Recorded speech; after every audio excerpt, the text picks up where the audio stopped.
tey nan ngeen ko waajee. waaw waajal na ko waaju miti barke Seydina ma wàccaay sama mujj yërëm ko si ndax entraînement lu ma ko teg da koy tegoo barke alxuraanu karim lu ma ko teg da koy tegoo di ko ñaanal nag yàlla na ko yàlla may ndam sedd guy lu jom barke alxuraanu karim ndax liggéey na quoi liggéey na loolu te ku liggéey fayee ko quoi. tey ñu gis ni ngeen jógee tey Bawol gi daanaka tey ñëpp a jóg tey. non Bawol dooy ànd 200% Bawol bi la. tey kay xanaa 400%. 200% Bawol bi la. tey ñu ñëw Bawol bu àndee xajul si kenn yàlla xam na ko mu àndee xajul si kenn.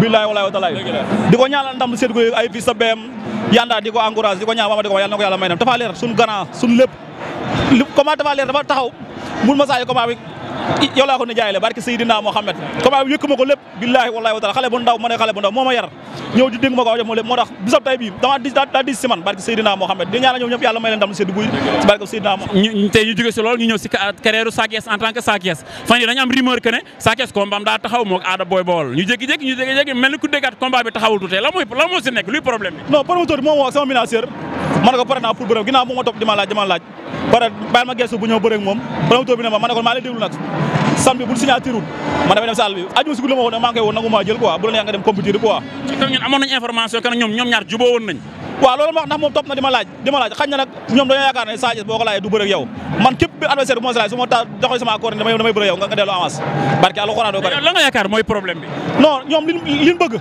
moo amul fii man xale bu ndaw la damay liggéey midi matin soir lépp day liggéey man lam moo ma yàq sama métier moo ma yàq sama lépp moo tax caaxaane ma ko quoi caaxaane ma ko billahi wallahi wa taala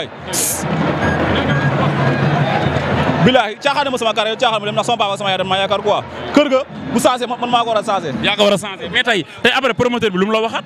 promoteur bi dana mais maa ngi xool yeneen adversaire quoi maa ngi koy déglu mi ngi xool yeneen adversaire Cheikh Super Diamono moo bëgg a bëre ak man. jamono jël ko lamb la ay moo bëgg a bëre ak man promoteur yi nan ko dox.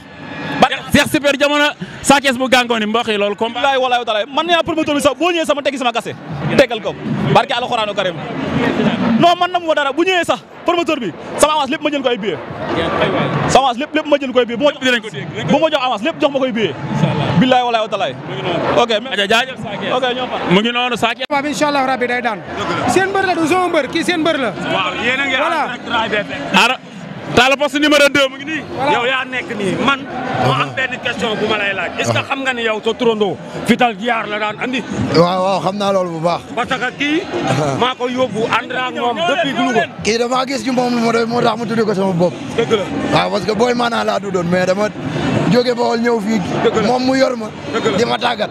aw ma lu ma ko fay mu dibbee ko sama bopp. dëgg la noonu la demee. mais tey combat bi lu mu laaj. vite fait bien fait rek man moom loolu laa xam du ma bëree combat une minute du ma ko bëree. dëgg la waaw. waaw jërëjëf mbokki Raay BFM kii mooy Talla Poste mu ànd ak coach am nag Talla senior man na wax loolu. Talla lan ngay tàmm. Talla Poste numéro 2 tey bu arbitre sifflé tey.